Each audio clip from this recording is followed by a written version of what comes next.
Welcome. You know, there are special places all around this country, and for that matter, all around the world, that you want to see just because they're so unusual, whether it's like the beauty of the Grand Canyon or the Taj Mahal in India. Things you want to go see just because you know they're special. Now, today, we're going to visit someplace very different, and different for a little odd reason. I met with a gentleman by the name of Harold Solomon on the grounds of Solomon's Castle. Now, Harold is an artist, and in the early 70s, he sold all his businesses, he was very successful, and moved to a place down in the middle of southwest Florida, and I mean out in the middle of nowhere. And he built himself Solomon's Castle. Now, Harold is an artist and has been doing this for many years. But really, one of the first questions I asked Harold was, why did you build a castle? Well, palaces were too expensive to furnish. I built a tin castle because tin castles are for temporary kings.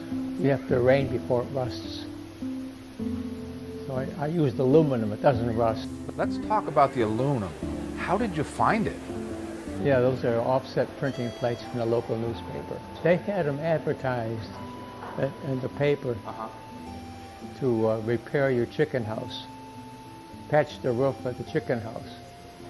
Okay, so I see you would naturally think, okay, I can fix the roof of a chicken house or build a castle. Okay, there are so many varieties of work.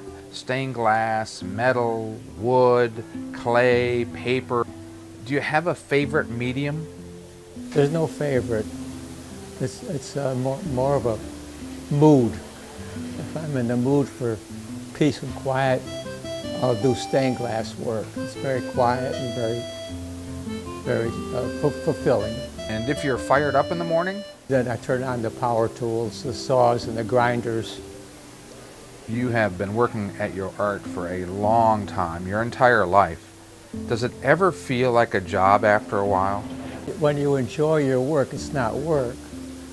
So I don't feel like I'm working. I'm just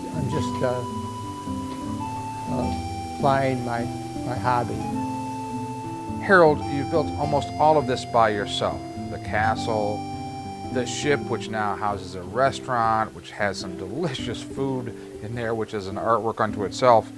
You built a lighthouse because you didn't want to lose the ship out here at night. Is there anything else you could possibly do? Well, we built a car barn. We have antique automobiles. All the automobiles are older than I am. I was born in 1935. My cars go back to 1915. It's a car and space museum. The space above the cars are flying machines of the same era. Zeppelins and balloons, Sikorsky helicopter. There is some type of pun or story behind every piece in the museum, but with all that, is there one thing you would like people to walk away with when they leave here? They leave here with a smile.